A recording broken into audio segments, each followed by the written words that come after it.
sallallahu alaihi wasallam. Satu kali Rasulullah sallallahu alaihi wasallam bersabda. Perhatikan kalimatnya. Ya. Saya bacakan dulu dengan tuntas sampai selesai, baru kita bahas kalimat per kalimat. Salatul rajuli fi jama'ah. Salat seseorang dalam hal berjamaah di masjid tazidu ala salatihi fi suqih. Lebih mulia, lebih utama dibandingkan salat yang ia tunaikan di tempat ia bekerja. Di buku-buku klasik terjemahkan dengan pasar. Padahal suq itu pusat bisnis. Ya, tidak harus pasar. Bisa kantor, ya supermarket sekarang disebut dengan suq, jamaknya aswaq. Ya. Kalau para pebisnis ya disebut dengan rijalul aswaq, ya, orang-orang pebisnis. Jadi bisa diterjemahkan dengan pasar, kantor atau pusat usaha. Kadang-kadang kan antum kalau nggak sempat ke masjid, sholat di kantor kan? Ya kan? Sholat di ruangan kan? Nah, ini nanti kita terangkan. Saya coba cek terjemahan di buku-buku terjemahannya untuk menyesuaikan nanti. Wa baitih atau di rumahnya bid'an wa 20 darajah.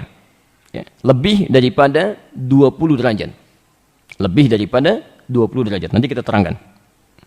Wa dzalika, dan semua itu hanya bisa diraih. Jadi belum tentu lebih daripada 20 derajat itu bisa didapatkan kecuali syaratnya berikut. Ya.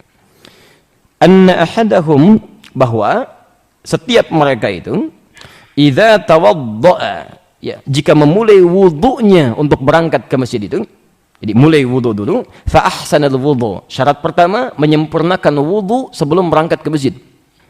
Saya ulang, menyempurnakan wudu sebelum berangkat ke masjid. Jadi kalau antum salat berjamaah di masjid, berpeluang mendapatkan banyak pahala. Pahala pertama sebelum datang ke masjid dijanjikan lebih daripada 20 derajat. Nanti kita bahas lebih detail. Syarat pertamanya kalau ingin didapatkan, ini belum sampai masjid ya. Belum sampai masjid, ingat. Syarat pertamanya, idza tawaddaa fa ahsanal wudu. Maka dia mulai berwudu terlebih dahulu dan menyempurnakan wudunya. Baik. Thumma atal masjid. Baru kemudian dia berangkat ke masjid. La yuridu illa shalah. Nah, ini poinnya, garis bawahi di sini. La yuridu illa shalah, dan niatnya tidak ada yang lain kecuali untuk salat saja. La yuridu illa shalah. Keberangkatannya ke masjid tidak dimaksudkan kecuali hanya untuk salat.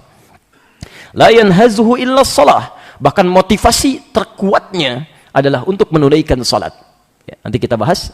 Bukan nyambi, bukan ingin ketemu teman, ya, bukan ingin janjian tertentu, tapi memang motivasi tertingginya untuk salat. Lam yakhtu khutwatan, sejak ia berangkat, setiap langkahnya, tadi kan belum berangkat ya, setiap dia berangkat, maka setiap langkahnya, lam yakhtu khutwatan illa rufi'a lahu biha darajat, maka setiap langkah pertama yang dia langkahkan, pertama langkah adalah mengangkat derajatnya dalam sisi Allah Subhanahu wa taala.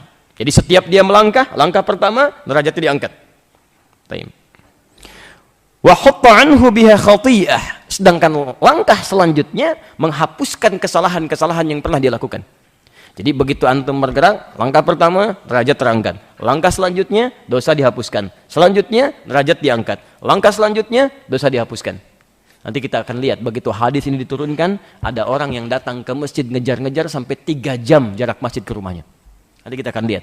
Ya, tayyib, saya teruskan dulu ya. Dan nanti kita akan jawab, Ustaz, bagaimana kalau naik mobil? Naik motor gitu kan? Akan belum selesai di sini ya. Tayyib. Nanti kita lihat insyaallah, jangan khawatir ya. Tayyib. Hatta yadkhulal masjid, sampai tiba ke masjid. Jadi kalau wudu antum benar sejak dari tempat akan berangkat, baik dari rumah atau yang lainnya, wudunya sempurna dengan niat berangkat ke masjid, dapat lebih daripada 20 derajat. Oke? Tayyib. Selanjutnya setiap jalannya, langkah pertama mengangkat derajat, langkah selanjutnya menggugurkan dosa dan kesalahan sampai tiba ke masjid, sebelum masuk di pintu masjid. Jadi sebelum mengucapkan Allahumma aftahli wa baba rahmatik, berhenti kemuliaan itu. Jelas? Baik. Fa idza dakhala al-masjid, maka kalau sudah masuk ke dalam masjid, kemuliaan ketiga. Perhatikan ya, kemuliaan ketiga. Kana fis shalah. Maka setiap masuk ke masjid, baru masuk ke masjid, maka dihitung mendapatkan pahala salatnya. Padahal belum ditunaikan salatnya. Antum masuk ke masjid, Masya Allah, maghribnya masih setengah jam. sudah masuk ke pintu masjid, sudah lewat, Allahumma ftahli wa baba rahmatik, itu pahala salat sudah dituliskan sampai dia keluar dari masjid. Sampai keluar dari masjid, padahal salatnya belum dimulai. Ya, nanti kita bahas lebih dalam termasuk dalil Qur'annya insyaallah. Baik, maka natis shalah hiya tahbisu. Sepanjang niat untuk salatnya itu dia tetap jaga selama berada di dalam masjid itu. Sepanjang niat untuk sholat yang dia niatkan sebelum berangkat tadi, dia jaga selama berada di dalam masjid. Jadi begitu antum masuk sudah robah niat misalnya, masuk ya tadinya mau sholat nih, begitu masuk ke sini tiba-tiba terima telepon bisa lain orientasinya. Ah, itu pahala tadi langsung selesai sampai situ. Ya, nggak usah pakai selesai ya. Nah, kita belum bahas. Sudah berapa tadi?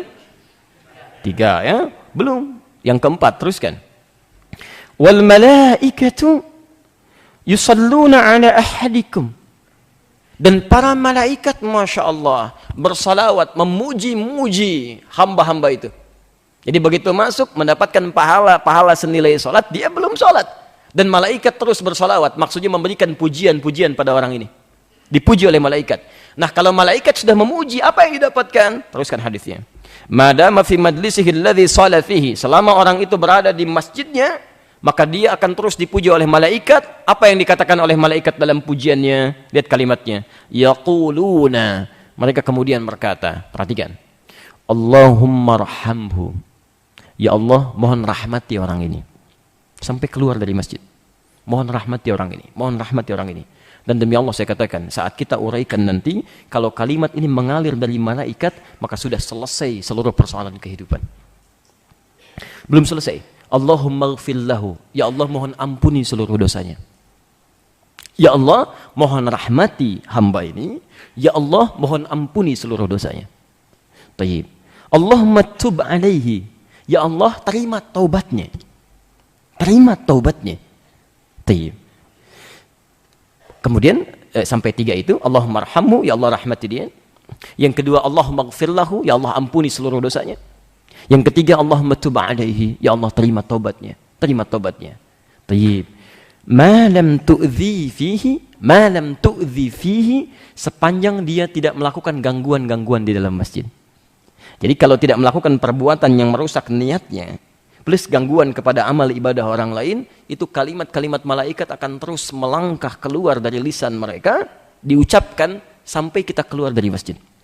Jelas di sini? Teruskan. Malam yuhdits fihi. Dan yang kedua, maaf, sepanjang wudunya tidak batal. Sepanjang wudunya tidak batal. Jadi kalau antum bisa pertahankan wudu dengan baik, gitu kan? Kemudian antum bisa dapatkan kalimat-kalimat tadi sampai keluar dari masjid. Lalu kemudian kalau wudunya batal bagaimana saat di masjid? Itu yang akan kita bahas dalam syarahnya insyaallah. Jelas sampai sini? Belum kita bahas syarahnya, ya. Baru dibacakan hadis. Kalau jelaskan saya bisa permisi gitu. Bismillah. Kita mulai bahasannya. Bismillahirrahmanirrahim. Qala Rasulullah sallallahu alaihi wasallam. Rasulullah sallallahu alaihi wasallam bersabda, teman-teman yang belum ada buku atau pegangan, nanti insyaallah doakan saja pertemuan berikutnya. Saya coba kopikan ini. Saya coba terjemahkan. Saya bikin ringkasan, ya. Nanti teman-teman bisa bawa melengkapi catatannya insyaallah ya. Nah, DKM mohon dibantu untuk nanti diperbanyak ya. Jadi saya akan berusaha sebaik mungkin datang, bawa kitab sendiri, saya bawa resumnya, saya tuliskan, kalau perlu saya kopikan dan saya sebarkan ya. Kalau dengan semua itu Anda belum paham juga, beritahu saya dengan cara apa lagi saya mesti ngajar. Ya. Baik. Bismillah. Salatul rajuli fi jamaah. Salat seorang lelaki fi jamaah, ya, di masjidnya. Salat seorang lelaki di masjid. Bismillah. Saya izin menulis sebentar ya. Bapak dan Ibu sekalian, perhatikan kalimatnya. Di sini disebutkan kalimat rajul. Salat rajuli. Ya. Dalam bahasa Arab, kalimat rajul itu menunjuk pada laki-laki. Jamaknya disebut dengan rijal. Rijal, jamaknya disebut dengan rijal. Quran surah keempat ayat 34, posisi paling kiri sebelah atas. Mohon izin saya lambatkan sedikit bahasanya. Ar-rijalu qawwamuna 'alan nisa. Para lelaki itu, kan, adalah sebagai pengayom, pemimpin dalam rumah tangganya bagi istri-istrinya. Jadi kalau disebutkan rajul, jamaknya apa? Rijal. Rijal. Baik, ini jamak dari laki-laki. Baik, pelan-pelan. Bapak rijal, bapak laki-laki diborong gitu ya. Baik, kalau rajul itu satu orang, ini banyak. Sebaliknya perempuan bentuk tunggalnya disebut dengan mar'ah. Mar'ah. Ad-dunya mata'un wa khairu mata'iha al-mar'ah salihah. Ya, dunia itu banyak hiasannya, fata morgananya, tapi hiasan terbaik adalah seorang perempuan yang salihah, mar'ah, kalau sendirian. Jamaknya disebut dengan nisa. Ada surah An-Nisa, nisa. Pelan-pelan, jelas sampai sini? Nah, sekarang perhatikan, kalau sudah jelas muncul pertanyaan, Ustadz, mengapa di hadis ini yang disebutkan ke masjid berjamaah hanya laki-laki, sedangkan perempuan tidak termasuk dalam hadis ini? Padahal Nabi bisa mengatakan sholatul mu'min fil jamaah, sholat orang beriman di masjid atau berjamaah. Kalau kalimatnya demikian mencakup laki-laki dan perempuan. Kalau sudah muncul kalimat iman, misal ya ayyuhalladzina amanu, maka itu mencakup laki-laki dan perempuan. Ya ayyuhalladzina amanu kutiba alaikumussyam, Al-Baqarah 183, posisi paling kiri sebelah atas. Hei orang-orang yang beriman, tunaikan puasa, maka mencakup laki-laki dan perempuan. Jelas? Sepanjang tidak dikhususkan, seperti Jumat. Jumat dimulai dengan amanu, tapi kalimatnya dikhususkan. Ya ayyuhalladzina amanu idza nudiya lis-salati min yaumil Jumu'ah, panggilannya amanu, tapi oleh Nabi dikhususkan dalam hadis Nabi. Ya, Jumat wajib bagi laki-laki, sunnah bagi perempuan. Karena ada kalimat khusus di Nabi, itu tafsir yang paling mudah untuk mengkhususkan ibadahnya. Baik. Nah sekarang, kenapa kalimat masjid disebutkan dengan kalimat rijal yang menunjuk pada laki-laki? Ini yang ingin saya tekankan. Kalimat ini, kata para ulama hadis, sekaligus menguatkan keterangan Nabi SAW bahwa satu, hukum salat di masjid, saya ulang, hukum salat di masjid dengan adanya hadis ini, hukum salat di masjid dengan adanya hadis ini terisyaratkan sangat ditekankan. Ya, sangat ditekankan masuk kategori sunnah muakkadah. Ingat, jadi bukan cuma sunnah, tapi sunnah muakkadah. Ya, sunnah muakkadah bagi seorang laki-laki. Ingat, kalau cuma sunnah saja, ada bedanya sunnah dengan sunnah muakkadah itu lain. Ya, kalau sunnah muakkadah itu berarti ada pahala yang sangat besar di dalamnya. Ya, karena itu sangat ditekankan untuk menunaikannya. Kalau sunnah biasa saja, itu bisa pilihan. Mau kerjakan silahkan, tidak silahkan. Seperti salat sunnah rawatib misalnya. Ada yang muakkadah, ada yang tidak. Yang muakkadah 12 misalnya kan. Ya, 2 rakaat sebelum subuh, 4 rakaat sebelum zuhur, 2 rakaat setelah zuhur, 2 rakaat setelah maghrib, 2 rakaat setelah isya, itu muakkadah. Tapi 2 rakaat sebelum maghrib, 2 rakaat sebelum isya, itu biasa. Tidak terlampau ditekankan. Anda ingin kerjakan silahkan, tidak juga tidak apa-apa. Karena antara adzan dengan iqamat bisa diisi dengan berdoa salah satunya. Dan doa cepat dikabulkan di situ. Itu sunnah biasa. Tapi kalau disebutkan muakkadah, itu tandanya ada sesuatu yang penting di situ dan jangan sampai ditinggalkan. Jangan sampai ditinggalkan. Baik, ini bagian pertama. Bagian kedua, kenapa di sini sangat ditekankan pada laki-laki? Dan apakah kalau disebutkan laki-laki perempuan tidak dibenarkan ke masjid? Jelas di sini? Baik. Bapak Ibu sekalian, penting disampaikan bahwa hadis ini disampaikan oleh Nabi SAW di masa awal-awal keislaman di Madinah. Masa awal-awal pembentukan syariat. Masjid baru dibangun, okay? Masjid An-Nabawi, suasana masih biasa, belum seperti kita sekarang.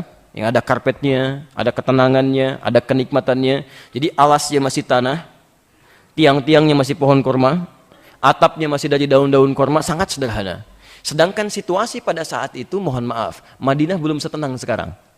Ada banyak preman-preman di sekitaran Madinah. Ada banyak orang-orang Yahudi yang seringkali suka mengganggu, ya. Karena itulah dalam hal ini Nabi SAW menyampaikan kalimat-kalimat yang menekankan salat di masjid bagi laki-laki dan menjadikan perempuan tetap menunaikan salat di rumahnya. Sehingga keluarlah bahasa-bahasa Nabi, salat yang paling utama bagi perempuan tunaikan di rumahnya. Sepanjang tetap ke dalam rumah maka itu yang terbaiknya. Salat bagi laki-laki tunaikan di masjidnya. Jelas di sini? Jadi kalimat-kalimat ini disampaikan oleh Rasulullah SAW dalam konteks keadaan pada saat itu masjidnya belum terbuka nyaman untuk ibadah bagi para perempuan. Nah, disimpulkan oleh para ulama, nanti ibu jangan bertanya lagi ya dalam persoalan ini. Disimpulkan oleh para ulama, larangan bagi perempuan sholat ke masjid pada saat itu ternyata diikat dengan sebab-sebab tadi. Satu, di jalan belum aman, masih ada fitnah. Kedua, tidak ada tempat khusus di masjidnya. Pelan-pelan. Saya ulang. Satu, keadaan belum aman, masih ada fitnah. Jangankan ke masjid, mau ke toilet pun diganggu oleh orang Yahudi. Ya, itu terjadi sampai turunnya ayat hijab nanti. Ya. Yang kedua, belum ada tempat khusus bagi perempuan. Dan yang ketiga, awas hati-hati, yang ketiga terkait persoalan mahram. Ya, terkait persoalan mahram. Baik, dengan siapa dia berangkat? Ataukah ada persoalan di rumah, awas, ada persoalan di rumah yang menjadi kewajiban bagi perempuan yang harus ditunaikan, ya, dibandingkan dengan dia berangkat ke masjid. Kalau yang tiga ini sudah gugur dalam perempuan, maka kesunahan ke masjid itu bisa berlaku sama. Ya, kesunahan ke masjid, maksudnya sholat di masjid, itu berlaku sama hukumnya baik laki-laki ataupun perempuan. Misal, maaf, ini masjidnya sudah dekat dengan rumah kita. Tiba-tiba misalnya mau berangkat, kalau dalam perjalanan itu sudah tidak ada fitnah-fitnah, ada teman-temannya, atau bahkan suami istrinya, tempatnya ada khusus untuk areal perempuan, ada untuk laki-laki, dua. Yang ketiga, ibu sudah selesai kewajiban di rumah sebagai seorang ibu. Anak tidak ada yang rewel lagi, ya, tidak ada yang minta ASI macam-macam dan sebagainya, maka kesunahannya berlaku, silahkan Anda ke masjid seperti lelaki ke masjid. Ya, karena itulah sekarang di Madinah ada saf khusus untuk perempuan. Saat laki-laki ke masjid, perempuan juga ke masjid, terbuka sekarang. Ya, jelas di sini? Baik. Tapi mohon izin ya, mohon maaf, kalau satu di antara tiga tadi masih melekat pada perempuan, tidak ada tempat khusus di masjid, jangan paksakan ke masjid. Jelas ya? Tidak aman di jalan, jangan paksakan ke masjid. Sekalipun tempatnya dekat misalnya, ibu cuma sendirian dan gak ada orang lain di masjid misalnya, kecuali ibu saja. Atau yang ketiga, saat akan berangkat, anak-anak di rumah menuntut kewajiban seorang ibu.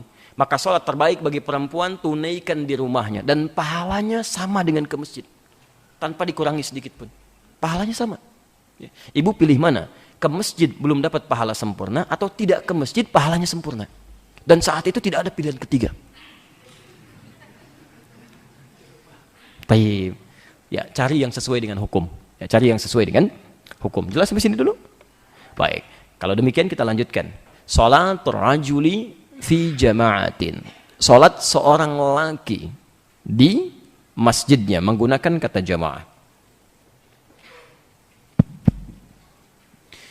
Saat seseorang tidak bisa ke masjid, seorang perempuan tidak bisa ke masjid, maka Nabi menekankan seorang lelaki yang ada di rumah itu untuk ke masjid. Perhatikan, nanti kita akan lihat hikmahnya dan apa hubungannya kepergian seorang lelaki ke masjid. Nanti ada kaitan dengan keluarganya. Ya, ada kaitan dengan keluarganya. Fokus. Pertama, kalimat masjidnya di awal-awal hadis ini diungkapkan bukan dengan kata masjid tapi dengan kata jamaah. Salatul rajuli fi jama'atin. Salat seorang lelaki fi jamaah. Kalimatnya tidak menggunakan masjid tapi jamaah. Ya. Padahal nanti kalimat setelahnya dalam hadisnya, thumma atal masjid, kemudian dia datang ke masjid. Ini menarik ya. Kalimat kedua menggunakan masjid, kalimat pertama menggunakan jamaah. Ini kenapa kalimatnya menggunakan kata jamaah? Ya. Para ulama hadis sepakat mengartikan satu, ya, bahwa kedatangannya ke masjid tidak hanya sekedar mengejar untuk menunaikan sholat, tapi mengejar keutamaan sholat berjamaah yang ditunaikan di masjid. Jadi kalau antum ingin sekedar menunaikan sholat misalnya, maaf ya, ingin sekedar menunaikan sholat di masjid, jangan nanggung. Jangan cuma berangkat, tapi siapkan. Datang ke masjid, siapkan tunaikan sholat dalam keadaan berjamaah. Itu yang paling utama. Ya. Makanya orang-orang yang mengejar jamaah beda dengan orang yang tidak mengejar jamaah. Dia akan hafalkan waktu sholat kapan tiba. Kapan adzan di sini? Adzan Isya jam berapa? Adzan subuh jam berapa? Begitu sudah tahu waktu sholat, dia akan siapkan. Saya berangkat 15 menit sebelumnya. Saya berangkat 5 menit sebelumnya. Karena dia ngejar jamaah. Bukan sekedar asal ngejar adzan, begitu dengar adzan dia berangkat. Begitu dengar iqamah dia berangkat. Dan tidak sedikit yang penting ke masjid. Yang penting ke masjid. Nah, kalau dalam kalimat hadis ini, yang dikejar bukan sekedar berangkat ke masjid, tapi ada prioritas yang akan dicapai. Jelas di sini? Baik. Kita akan lanjutkan bahasan kita dalam pembahasan kitab Riyadhus Shalihin, masih dalam hadis yang 10. Saya akan coba berikan gambaran ringkas dulu ya untuk dituliskan peta pembahasan kita tadi. Lalu kemudian kita kembali analisis sesuai dengan apa yang telah kita bahas sampai pada kalimat jamaah. Hadis ke-10 ini masih dalam pembahasan tentang bab ikhlas dalam melakukan amalan. Tapi di antara keutamaan hadis ini juga menjelaskan kaitan antara ikhlas dalam penunaian ibadah dengan keutamaan ibadahnya. Di antara keutamaan ibadah yang dimaksudkan di hadis ini terkait dengan keutamaan ya, salat atau ibadah di masjid. Saya turunkan dulu. Ada setidaknya 4 keutamaan yang disebutkan oleh Nabi SAW dalam hadis yang tadi kita bacakan, ya, baik itu di Al-Bukhari nomor hadis 279 ataupun di hadis Muslim nomor hadis 131 dan di sini di posisi nomor hadis yang ke-10. Keutamaan salat di masjid atau ibadah di masjid. Pertama, saya turunkan sebelah kanan dulu. Mohon izin kalau tidak terlihat, insya Allah tidak saya hapus ya. Anda bisa lihat kemudian. Yang pertama, keutamaan salat di masjid itu bisa menghadirkan pahala-pahala 1 lebih dari 20 derajat kebaikan, lebih dari, nanti kita akan bahas kalimatnya menggunakan bid'atun, bid'ah wa ishrina, pakai dhad bukan pakai dal ya. Ya. Kemudian yang kedua, langkahnya yang dilakukan bisa 1 mengangkat derajat atau menghadirkan keutamaan. Nanti kita akan bahas apa yang dimaksud dengan ini. Juga selanjutnya bisa menggugurkan dosa. Ini belum sampai di masjid ya. Pahala ketiga, saat masuk masjid ya, saat masuk masjid sudah diberikan pahala senilai solat, padahal solatnya belum dikerjakan. Nanti kita lihat pahala senilai solat. Dan yang keempat, mendapatkan pujian dari malaikat. Ya, mendapatkan pujian dari malaikat yang langsung oleh Nabi sendiri ditafsirkan maknanya. Bisa berarti rahmat.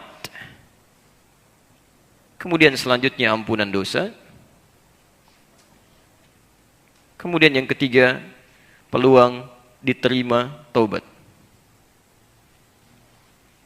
Nanti kita akan bahas satu persatu. Sekarang perhatikan ya.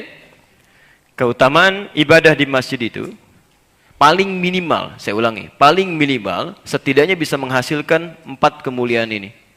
Ya, padahal salatnya belum ditunaikan. Ya, bisa menghasilkan 4 kemuliaan ini. Karena itulah kemudian Nabi SAW sangat menekankan umatnya, terkhusus bagi lelaki, ya, bagi lelaki untuk bisa memaksimalkan salatnya atau ibadahnya di masjid demi meraih keutamaan-keutamaan yang dimaksudkan. Jadi bukan sekedar ke masjid yang diinginkan, tapi ada sesuatu yang besar di situ yang saking diinginkannya oleh Nabi, setiap umatnya masih dapat. Jadi ketika Anda diminta ke masjid, sebetulnya yang butuh bukan Nabi. Anda nggak ke masjid pun Nabi nggak akan rugi. Anda tidak ke masjid, Allah tidak akan rugi dan tidak akan menjatuhkan atau menurunkan status Allah sebagai Tuhan. Tidak. Allah tetap Rabb. Yang butuh ternyata kita. Karena itulah kemudian Nabi sangat menegaskan, setiap ada kesempatan, tunaikan di masjid. Tunaikan di masjid. Ini diantara rahasianya.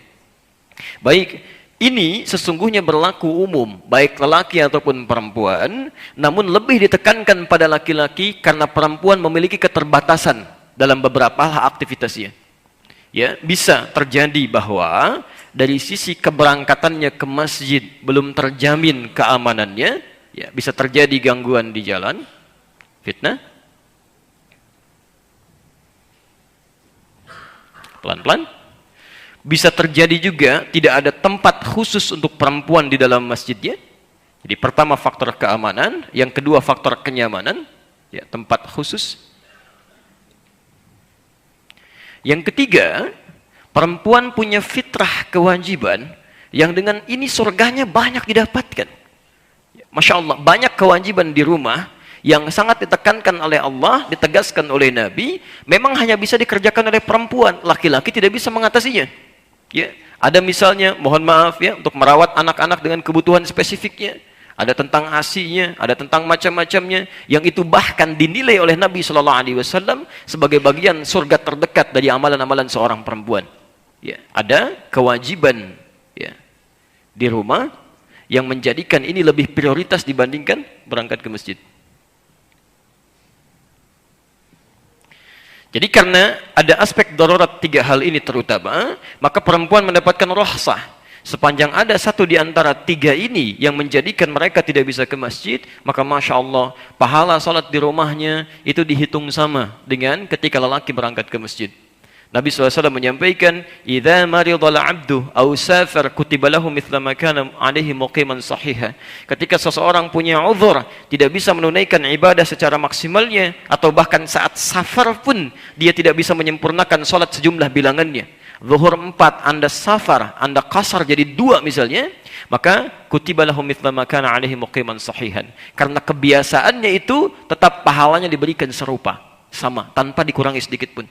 Apalagi di hadis Muslim disebutkan seorang perempuan Ansar mengadu pada Nabi SAW. Ya Rasulullah, enak jadi seorang lelaki, bisa haji tanpa mahram, bisa ke masjid kapan saja tidak ada batas. Masya Allah, bisa berjihad kapan saja dalam segala keutamaannya. Bagaimana kami dengan perempuan? Kata Nabi kemudian menghadap pada para lelaki, tidak ada pertanyaan terbaik hari ini kecuali dari perempuan ini. Ini pertanyaan terbaik. Maka disampaikanlah kemudian oleh Rasulullah SAW, sampaikan pada teman-temanmu itu. Inilah keutamaan Nabi yang menegaskan beliau seorang Rasul. Padahal perempuan ini tidak mengatakan saya utusan dari teman-teman. Rupanya sebelum bertanya pada Nabi, dia kumpul dengan kawan-kawannya diskusi. Kamu pergi ya ke Nabi, sampaikan persoalan ini. Laki-laki enak betul kan ya, haji tanpa mahram, bisa berjihad kapan saja, wafatnya bisa syahadah, ke masjid bisa kapan saja. Kita terbatas, bagaimana status kita? Maka diutus perempuan ini, ya ketika bertanya pada Nabi, jawaban pertama, sampaikan pada teman-temanmu itu. Ya, sampaikan pada teman-temanmu itu. Apa yang dilakukan oleh para suami di luar rumah, laki-laki di luar rumah, sepanjang istrinya ridha dan melakukan segala kebaikan di rumahnya, maka diberikan pahala yang serupa tanpa dikurangi sedikit pun. Saking senangnya perempuan dilari menyampaikan pada temannya. Kita dapat serupa ya, dalam bahasa kita. Baik, jelas sampai sini? Jadi bukan aib kalau seorang perempuan tidak bisa ke masjid. Kalau dalam situasi seperti ini, dia insya Allah mendapatkan pahala yang serupa sepanjang nanti syarat-syaratnya terpenuhi. Ya, awas hati-hati, ada syarat-syarat yang melekat sama nanti. Tidak semua ibu yang sholat di rumah pahalanya sama. Iya Jong ya, kita nggak ke masjid pahalanya sama ya? Belum tentu. Ya. Awas, ada syarat-syarat yang sama nanti kita akan lihat. Ya. Nanti pun saat bapak ke masjid, saat di perempuan yang nggak bisa ke masjid, ada nanti masalah yang orang rumah yang kita mohonkan di masjid. Itu sering gagal di situ. Sering tidak dikerjakan, sayang. Nanti salah satu fungsinya laki-laki ke masjid, karena nanti ada persoalan-persoalan di rumah yang bisa dimohonkan oleh yang bersangkutan kepada Allah sebagai perwakilan keluarganya. Ini jarang digunakan. Antum kalau ke masjid, kenapa berdoa untuk sendiri aja? Kenapa nggak dibawa persoalan di rumah? Persoalan yang dihadapi istrinya, anak-anaknya, macam-macamnya, tumpahkan di masjid. Anda misalnya punya kebutuhan, misal si fulan, tujuan kita untuk misalnya ada yang harus kita temukan, minta sesuatu dari dia. Ada Pak Tono misalnya punya sesuatu, kita mau minta, lebih cepat mana diberikan? Apakah Anda telepon atau datang ke rumahnya? Datang ke rumahnya, sampaikan hajatnya, lebih besar peluangnya. Apalagi dengan Allah yang tidak bisa disamakan dengan makhluk. Allah punya segalanya. Allah hadir segala keadaannya. Anda belum datang saja diberikan pahalanya. Apalagi datang ke tempatnya. Karena itulah nanti kita akan lihat bagaimana cara mendapatkan kemuliaan yang dimaksudkan. Taib, maaf, jelas sampai sini dulu? Alhamdulillah. Untuk mendapatkan semua hal ini, apakah otomatis ketika seorang berangkat ke masjid mutlak bisa mendapatkan ini? Awas, hati-hati, jangan ngarang. Ya. Teruskan hadisnya. Tidak langsung setiap yang berangkat ke masjid bisa mendapatkan 4 keutamaan tadi, ya, kecuali ada beberapa turunan syarat yang harus dilakukan. Awas, tolong fokus dengan ini ya, karena kita insya Allah akan lebih sering ke masjid, gitu kan? Untuk yang laki-laki. Kalau antum tidak dapatkan syarat ini, rugi. Sudah berapa kali ke masjid, jangan-jangan satu di antara syarat ini tidak dilakukan. Satu.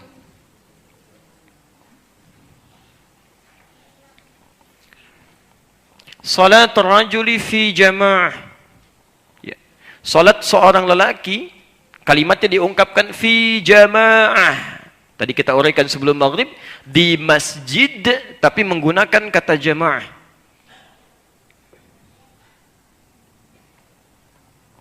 Ini memberikan kesan bahwa orientasi salat yang akan ia tunaikan dari sejak ia berniat, pertama mengejar keutamaan salat berjamaah, bukan sekedar ke masjid, ya, tapi memprioritaskan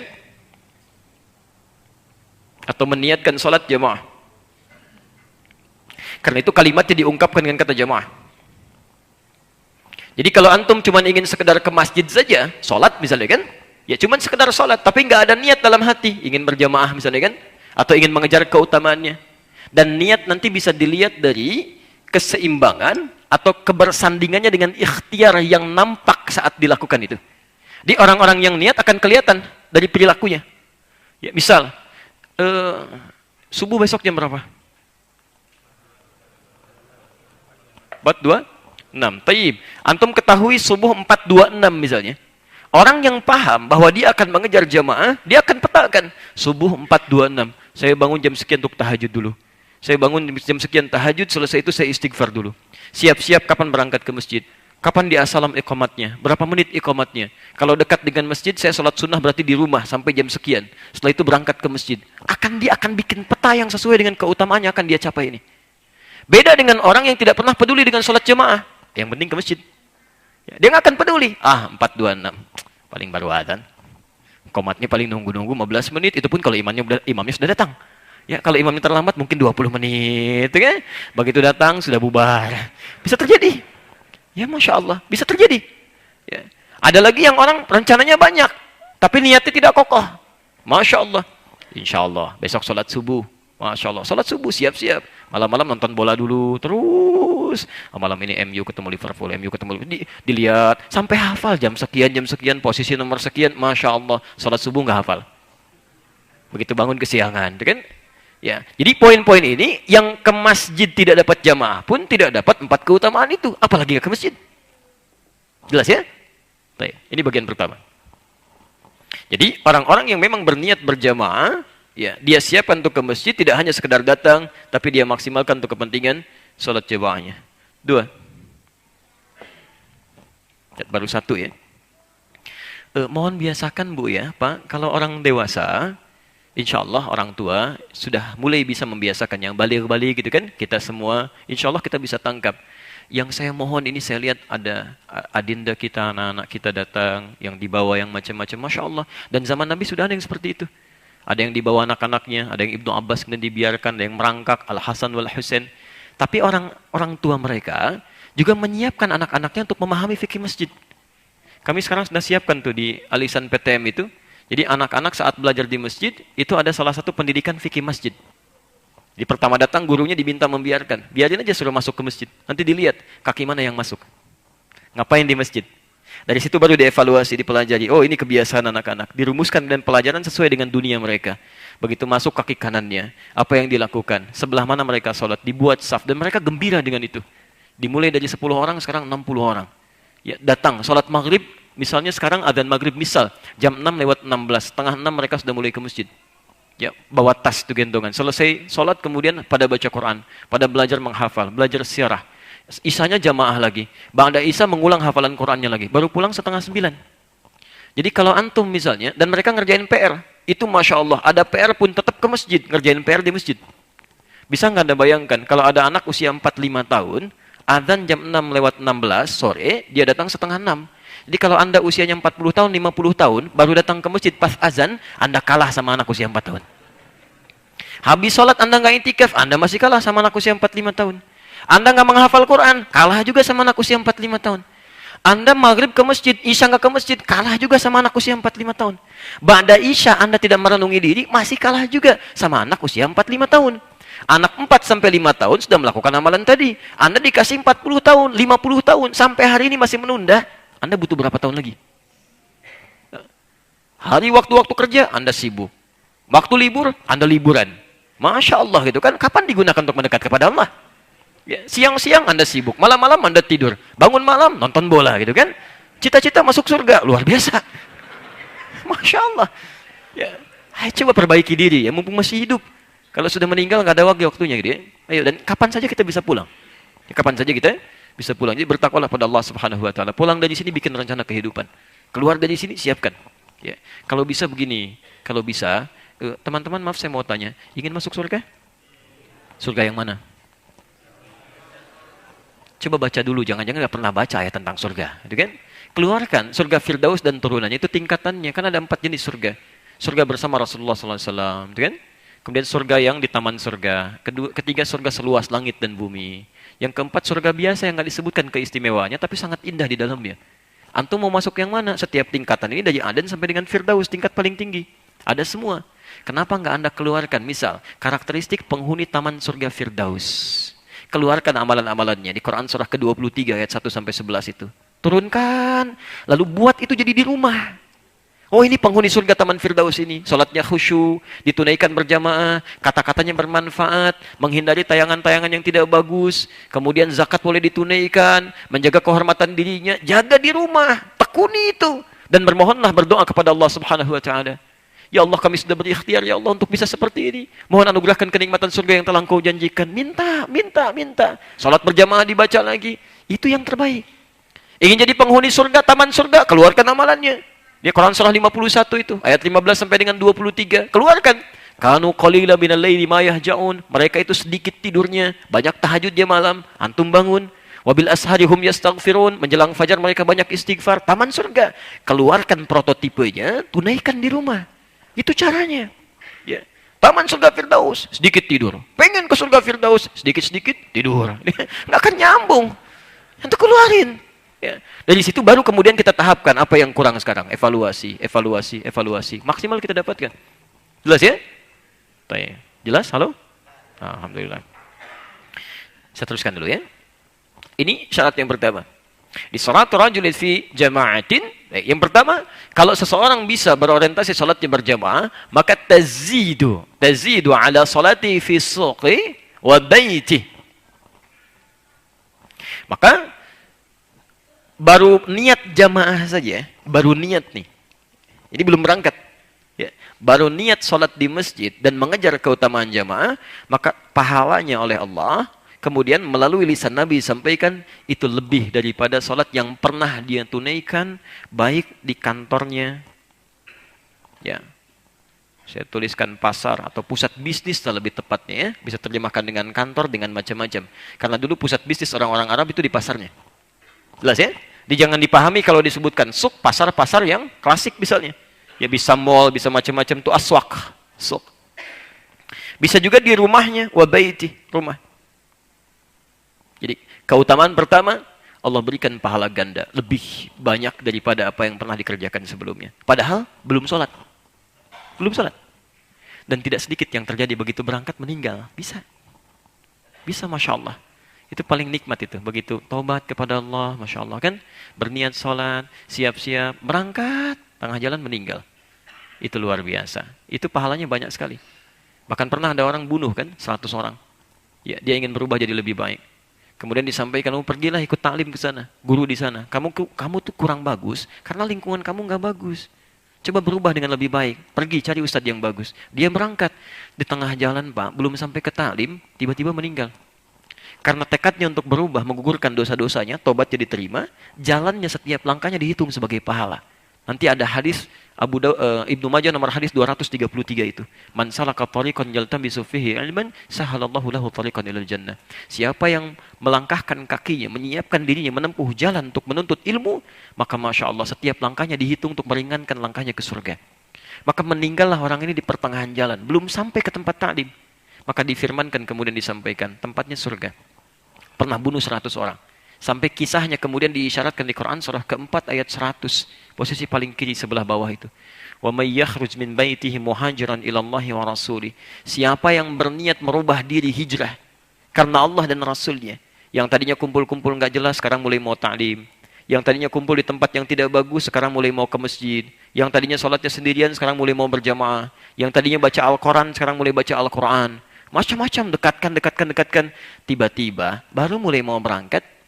Wa may yakhruj min baitihi muhajiran ilallahi wa rasulih thumma yudrikul maut. Maut datang lebih cepat dari apa yang dia duga. Baru bergerak sedikit, tiba-tiba meninggal. Faqad waqa'a ajruhu 'ala Allah. Pahalanya sudah ditetapkan oleh Allah Subhanahu wa taala. Orang membunuh 100 orang bisa masuk surga. Masa antum yang enggak pernah bunuh orang enggak bisa masuk surga? Ada yang pernah bunuh orang di sini? Masa enggak bisa masuk surga? Ayo coba buat dari sekarang, siapkan. Paling enak kan begitu. Ada dosa, diampuni oleh Allah. Begitu keluar dari masjid, misalnya meninggal dunia. Tenang, masuk surga. Mau begitu? Sebentar lagi ya, di pas keluar. Ini masih kita belajar ya. Tapi kita kan nggak bisa milih. Nggak bisa milih. Bisa saat ta'lim, bisa macam-macam gitu ya. Baik. Teruskan dulu, bismillah. Baik. Berapa pahala banyak itu?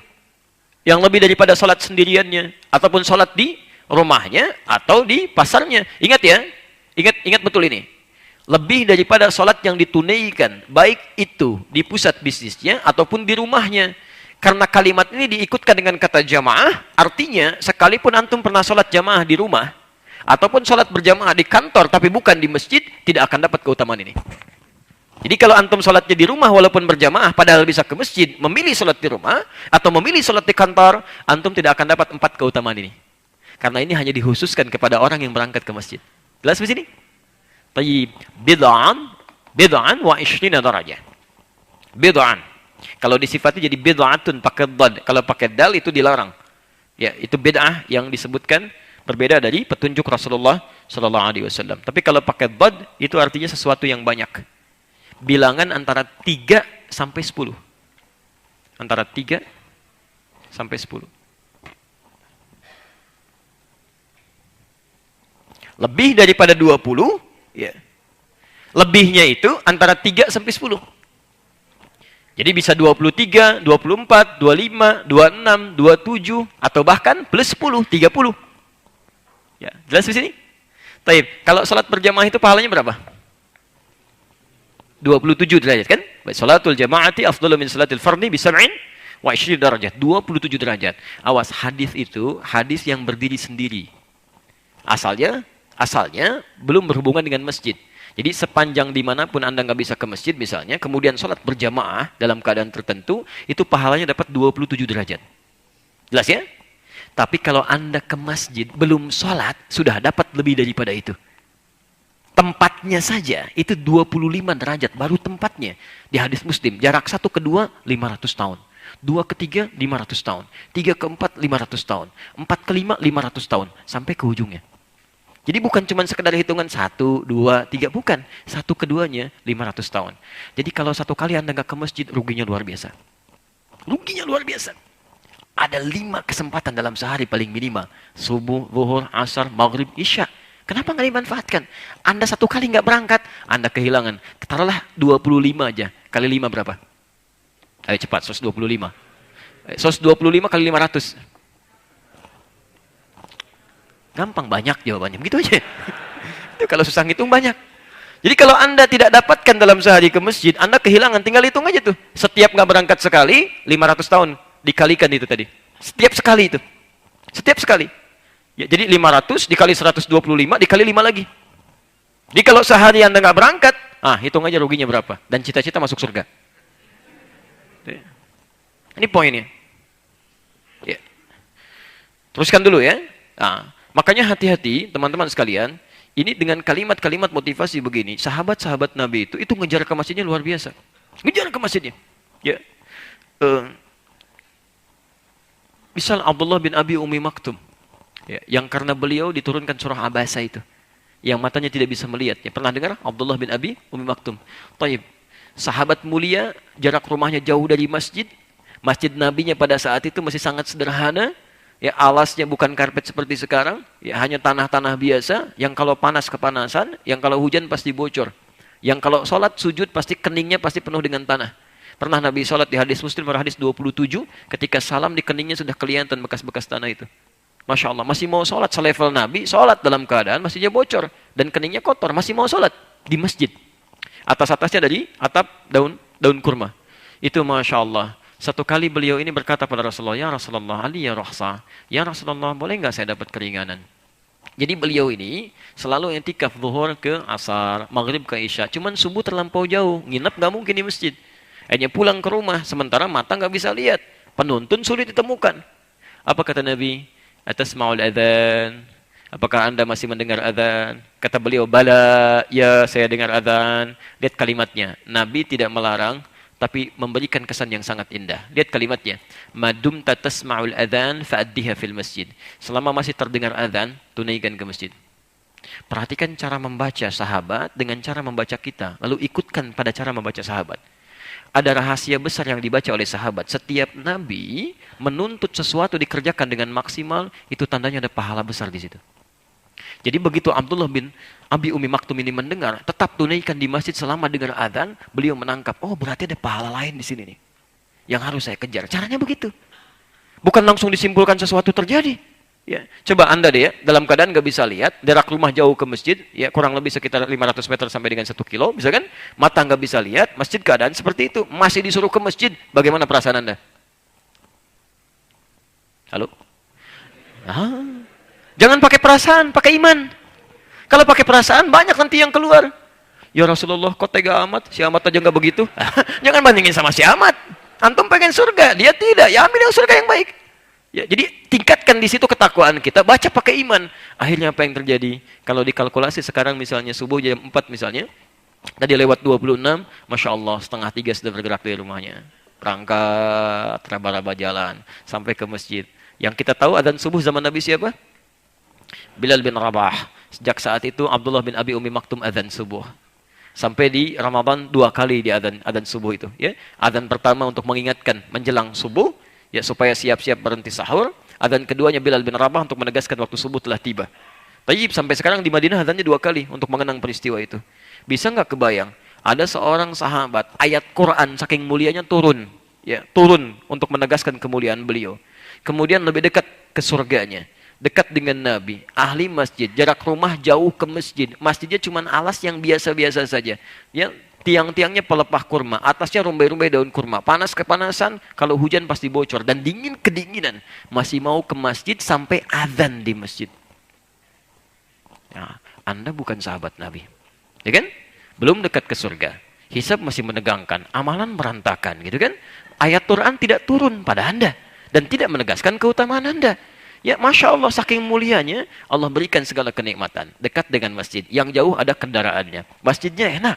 Nyaman tinggalnya. Karpetnya mulus, bagus, ada AC-nya. Setiap kajian direkam, ustadznya datang sendiri. Kadang-kadang dikasih snack juga. Belum mau ke masjid juga. Anda mesti dikasih apa lagi? Sekali lagi, cita-cita masuk surga. Ini kan agak susah ini. Susah dipahami. Maunya apa sebetulnya? Ya. Baik. Jelas di sini? Maaf, kita sampai jam berapa ini? Sudah lewat 20 menit. Gak apa-apa, saya jam 4 ngisi di Bandung. Tenang aja, kita sampai jam berapa? Boleh ya. Saya jam 9 pulang, Anda silakan terusin. Time. Yuk, kita teruskan dulu sebentar. Ya. Bid'an wa ishrina darajah. Jadi orang-orang yang berniat ke masjid itu untuk ibadah. Kenapa Abdullah bin Abi Umi Maktum ingin segera ke masjid? Ternyata ini diantara rahasianya. Belum berangkat, pahala diberikan. Ya, belum berangkat, pahala diberikan. Satu, bid'an wa ishrina darajah. Baik, syarat kedua. Syarat kedua. Wa dzalika annahum idza tawadda'a fa ahsana al-wudhu. Dan ini hanya bisa diraih, ya, keutamaan tadi itu, pertama, pahala yang banyak, hanya bisa diraih, satu, jika menyempurnakan wudhu. Menyempurnakan wudhu. Nah, sebelum berangkat ke masjid. Sebelum ke masjid. Awas, sudah mulai berkurang nih. Izin ya, mohon maaf. Kalau antum misalnya wudunya di masjid, nggak wudu di rumah, berarti pahala yang ini nggak dapet. Nggak pakai om, nggak dapet. Ya, makanya siapkan. Jadi dari rumah perbaiki. Ada yang bahkan mandi dulu, sempurnakan wudunya, gitu kan? Jadi kalau wudunya di tempat di masjidnya, yang ini nggak dapat. Tapi yang lainnya bisa dapat. Yang lain bisa dapat. Cuma keutamaan yang ini belum dapat. Karena syarat pertama kata Nabi ini, idza tawaddaa fa ahsanal wudhu. Dan kalimat wudunya diungkapkan di hadis sebelum berangkat ke masjid.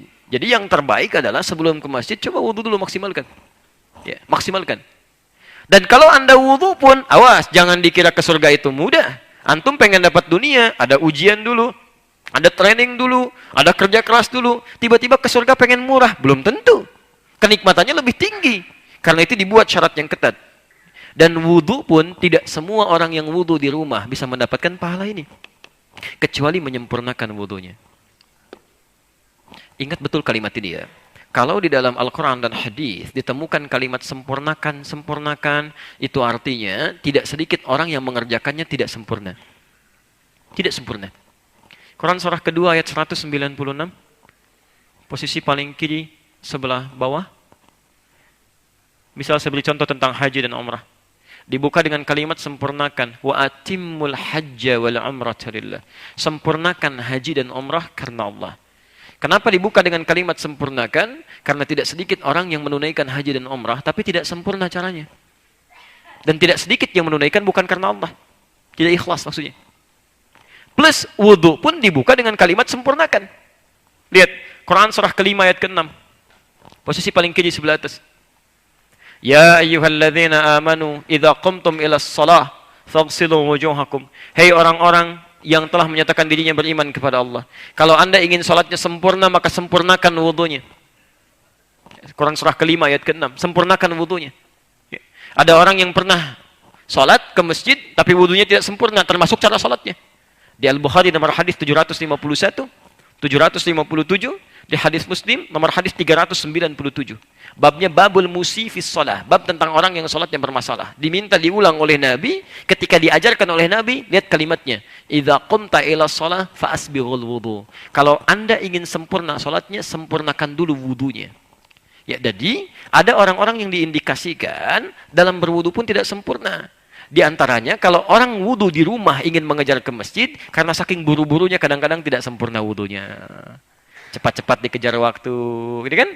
Pak, cepetan nih, sudah adzan. Oh iya. Gitu kan? Semua dibasuh, air tidak sampai sikunya. Bahkan ada yang terbalik, kata Quran, tangan sampai siku. Yang ini, siku ke tangan. Begini kan? Ada yang begini. Itu terbalik.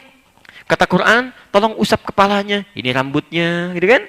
Begitu sudah begini, peci, nongol sedikit begini, utak. Jadi gitu kan? Padahal yang diminta kepalanya, bukan rambutnya. Tidak sempurna. Tidak sempurna. Ya sudah keliru, gitu kan? Tapi jadi dari situ, cobalah berwudu dengan tenang dari rumah. Artinya punya persiapan waktu yang jelas. Ya, punya waktu. Jadi kalau Anda sholat subuhnya 4.26 adzan subuhnya, maka dari setengah 4 sudah bangun. Wudu yang baik, yang sempurnakan. Jadi ada ketenangan di situ. Ini adzan subuh 4.26, bangun 4.26. Itu iman standar namanya. Kuat enggak, lemah juga tidak. Ke kantor jam 8, datang jam 8, itu standar. Ke kantor jam 8, datang jam 7, Anda hebat. Ya kan? Nah, itu yang harus kita maksimalkan. Saya nggak akan bicara ya, 4.26 baru bangun 6.24 misalnya kan. Nah, itu kan sudah keluar dari ketentuan. Tapi nanti maksud saya, tolong pelajari bab wudu ya dengan baik. Sempurnakan dulu, belajar dengan baik, itu bahasan berbeda. Siapa yang mengajarkan fikih di sini? Bisa ambil yang paling ringan, Bulughul Maram misalnya, itu kan yang paling ringan. Ya, kalau ada bahasan Bulughul Maram, syarahnya Subulus Salam. Ya, syarahnya Subulus Salam. Itu yang paling standar, yang paling ringan. Kesananya nanti baru kitab-kitab yang primer, Babut Taharah itu ya. Baik. Kalau mau diperdalam nanti tentang airnya juga bisa dilihat. Air seperti apa yang bisa menyempurnakan wudu, karena nggak semua air bisa dipakai untuk berwudu. Hati-hati dia. Baik. Artinya apa? Banyak hal yang harus kita pelajari. Itu poinnya. Dan jangan gunakan waktu pada hal yang tidak penting. Banyak waktu terbuang pada hal yang tidak penting. Ya, hal-hal yang bukan urusan kita. Ali bin Abi Thalib rahimahullah wajah pernah mengatakan, saya menjadi lebih tenang ketika saya tidak mengurusi yang bukan urusan saya. Jadi yang menurut kita tidak penting, bukan bagian dari kehidupan kita, tinggalkan aja sudah, selesai. Yang kita anggap penting, itu yang kita konsentrasikan. Jelas di sini? Baik. Satu lagi ya. Di sini kita akhiri. Baik.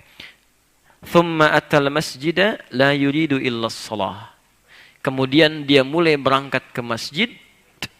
Kemudian dia mulai berangkat ke masjid. Lihat fokus, pertama niat untuk jemaah.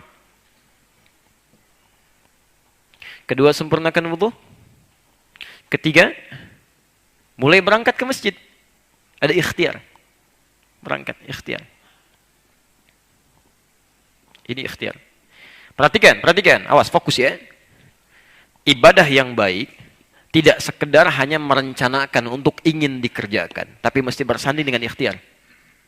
Ini diantara kelemahan nih, ya, kelemahan umat Islam selalu punya keinginan, terutama pada ibadah-ibadah yang khusus, tapi nggak pernah dikerjakan karena tidak ada ikhtiar menyertai itu. Baik, Bapak Ibu ingin berhaji? Halo, ingin? Kalau cuma ingin, banyak yang ingin haji. Pernah nggak berikhtiar untuk mewujudkan keinginan itu? Pernah nggak nabung?